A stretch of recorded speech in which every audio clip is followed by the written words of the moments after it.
In 2012, mountaineer and filmmaker David Breashears created a gigapixel image of the Khumbu Everest region, stitched from nearly 400 high-resolution photographs taken from the Pumori viewpoint.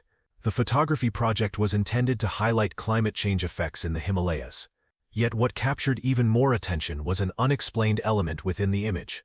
Observers noticed a dark object hovering above the Himalayas, visible in the high-resolution panorama.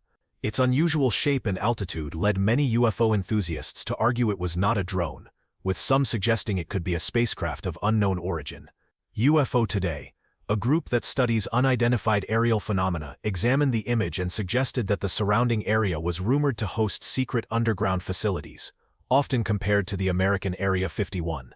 Adding to the mystery, recently declassified records reportedly mentioned 7 UFO sightings near the same region since 1968, along the remote Lahaul-Spiti border between India and China. Mount Everest and the broader Himalayan region, known for their stark and icy landscapes, are undergoing a surprising transformation that has scientists on alert. This area, one of the fastest-warming regions on the planet, is experiencing a marked increase in shrubs and grasses. Using satellite data, researchers have detected a steady rise in vegetation within the subnival zone, the highest band where plant life can survive, consisting of hardy grasses and dwarf shrubs interspersed with seasonal snow. This zone now covers an area 5 to 15 times larger than that occupied by the region's permanent glaciers and snowfields, making it a crucial component of Himalayan hydrology. By analyzing NASA Landsat images from 1993 to 2018, scientists from the University of Exeter tracked the spread of this vegetation between elevations of roughly 4,150 and 6,000 meters. The finding coincides with alarming glacier retreat, as melt rates have roughly doubled since the early 2000s, and more than a quarter of the region's total ice has vanished over the last 4 decades. These rapid environmental shifts highlight how vulnerable Himalayan ecosystems are to climate change. The spread of shrubs and grasses represents more than a simple greening of the landscape. It signals profound ecological transformations, with far-reaching consequences for the millions who depend on the Himalayas for water and climate stability.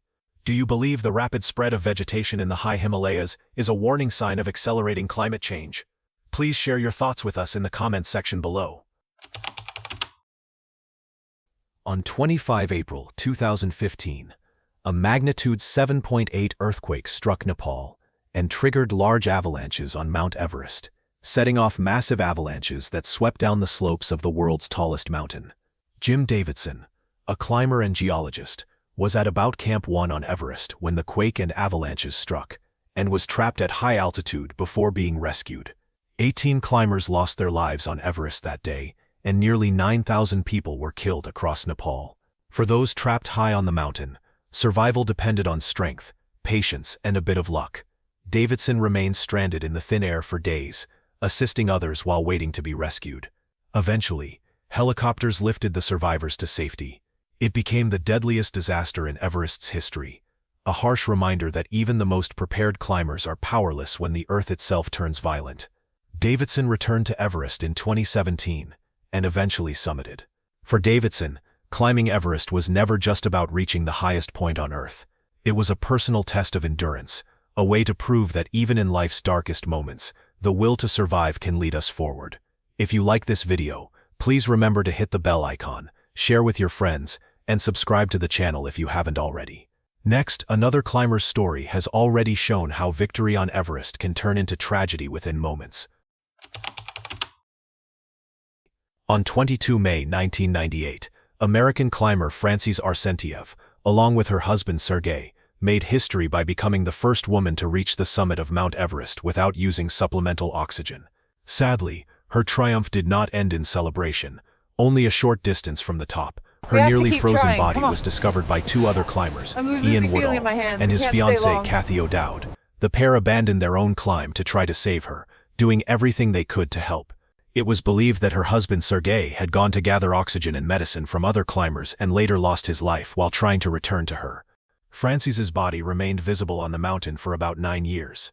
In 2007, Ian Woodall led an expedition to relocate her remains out of the main climbing route, giving her a peaceful resting place and a respectful burial.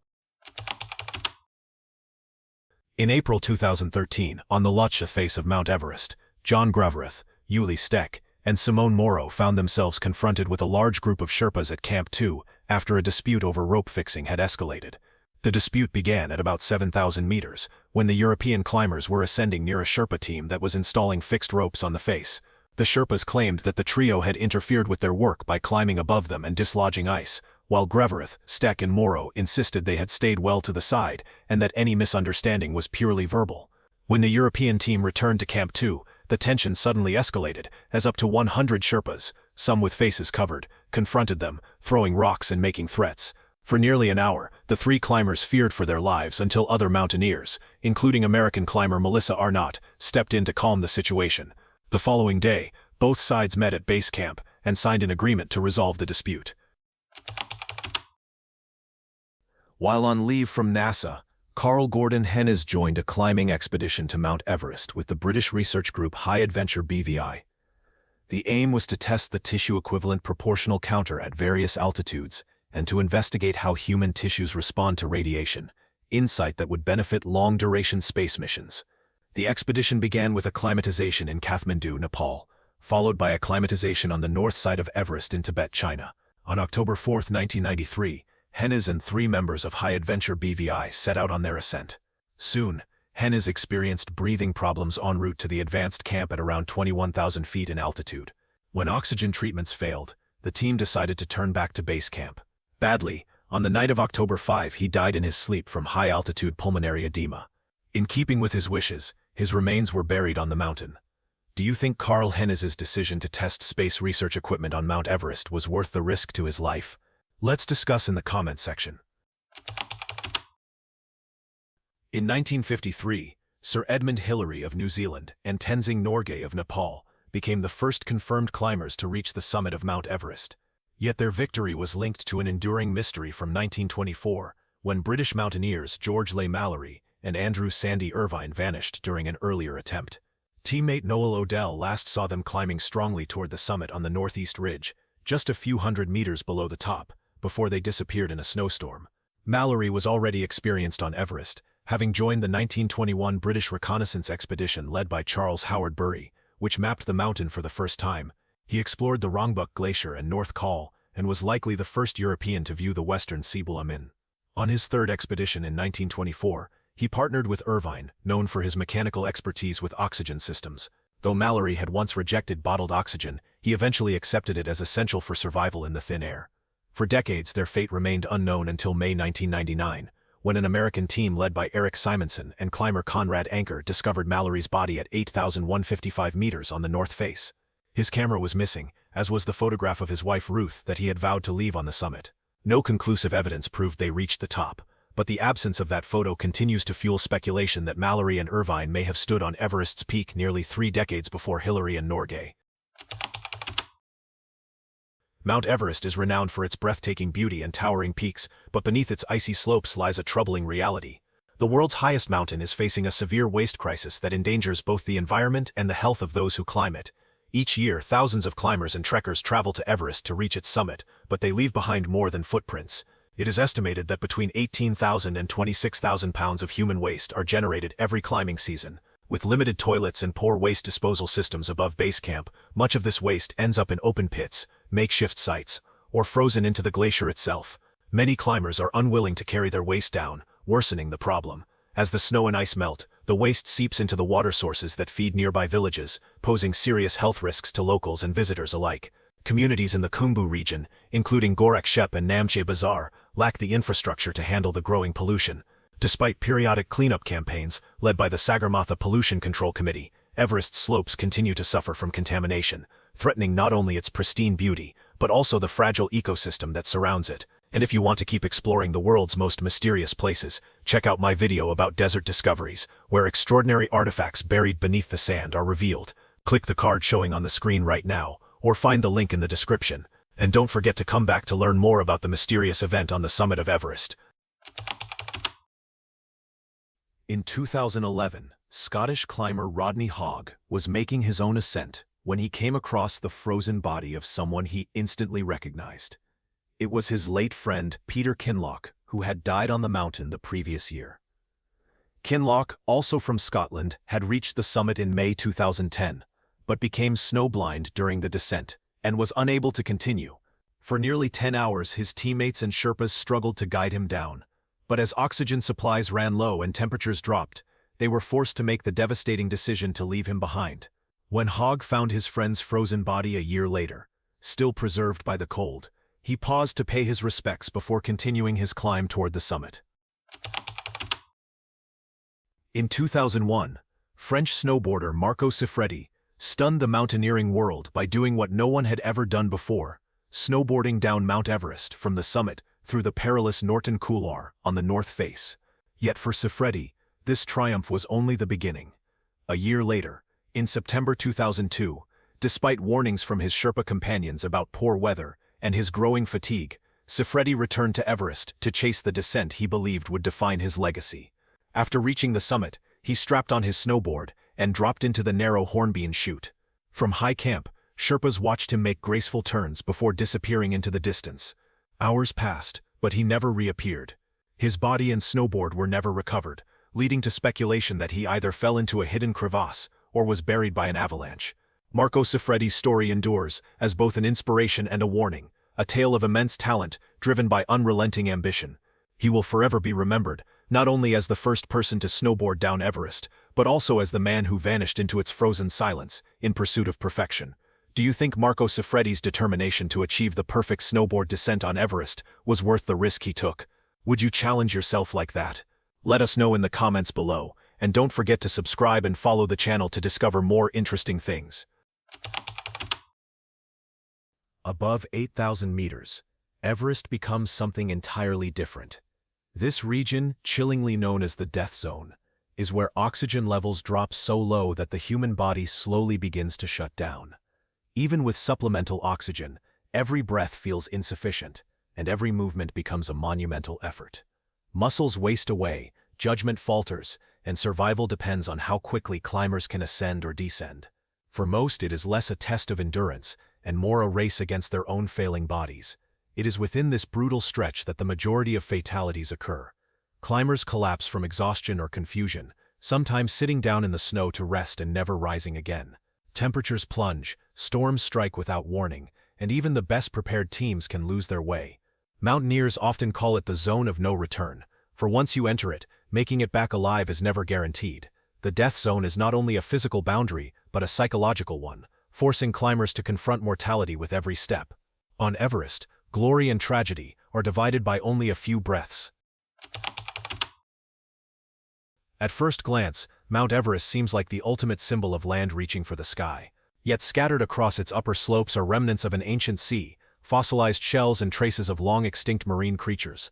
Geologists have confirmed that fossils of ocean life can be found within the limestone layers that form Everest's upper reaches, nearly 29,000 feet above sea level. For climbers, finding them is a surreal moment, struggling through ice and thin air, only to see the imprint of a sea creature preserved in stone. Tens of millions of years ago, the land that would become the Himalayas lay beneath the Tethys Ocean. When the Indian tectonic plate collided with the Eurasian plate between 45 and 55 million years ago, the ocean floor was thrust upward, eventually forming the Himalayan range. Everest itself is made of ancient limestone, shale and marble, rocks that once formed the seabed. Its summit, known as the Chomolungma Formation, still carries the fossils that reveal its underwater origin. For scientists, these fossils are a window into Earth's violent past, and for climbers gasping for breath in the death zone, glimpsing a seashell embedded in the rock is more than a curiosity. It's a humbling reminder that even the highest mountain on Earth was once part of the ocean floor. The Yeti, also known as the abominable snowman, is a legendary ape-like creature said to inhabit the high Himalayas. Stories describe it as a strong, upright being covered in dark gray or reddish-brown hair, standing around 6 feet tall and weighing up to 400 pounds. Rooted in Sherpa and Tibetan folklore, the Yeti is believed to roam both above and below the snowline, living in remote mountain regions and symbolizing power and mystery. Interest in the Yeti spread worldwide after Eric Shipton's 1951 expedition photographed a series of huge footprints near the Menlung Glacier in the Everest region at about 6,000 meters. Another famous relic, a Yeti scalp housed at Kumjung Monastery in Nepal, was later identified as that of a Himalayan Sero. In 2009, explorer Joshua Gates and his Destination Truth team collected hair samples from large tracts in Bhutan, measuring 33 by 25 centimeters. Early DNA results were unclear, but later testing showed the samples matched Himalayan bears rather than an unknown primate. Despite decades of expeditions and analysis, no physical proof confirms the Yeti's existence. Yet the mystery endures. Like Bigfoot or the Loch Ness Monster, the Yeti remains a blend of folklore and science. This enduring legend continues to shape the culture and imagination of the Himalayan people. In 1952, a year before Sir Edmund Hillary and Tenzing Norgay's historic ascent, rumors circulated of a Soviet expedition attempting to climb Mount Everest via the Tibet side.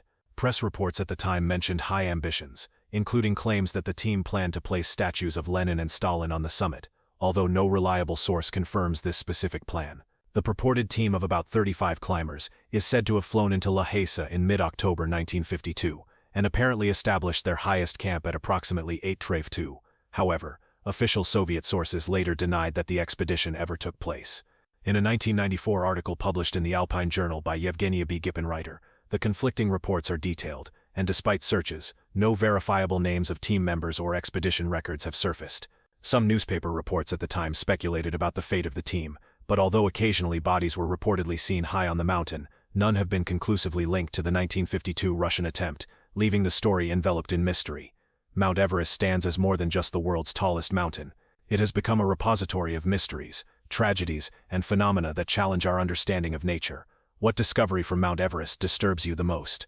Have you ever experienced something unexplained in extreme environments? Share your thoughts in the comments below, and let me know which of these mysteries you'd like me to investigate further. Don't forget to subscribe for more content exploring the world's most terrifying natural phenomena, and hit the notification bell so you never miss an update when I uncover more secrets that science can't explain. Thank you so much for watching, and we'll see you in the next video. Thanks for being with us. Leave a comment, like to show your support, and remember to hit that subscribe button for more exciting videos. See you next time.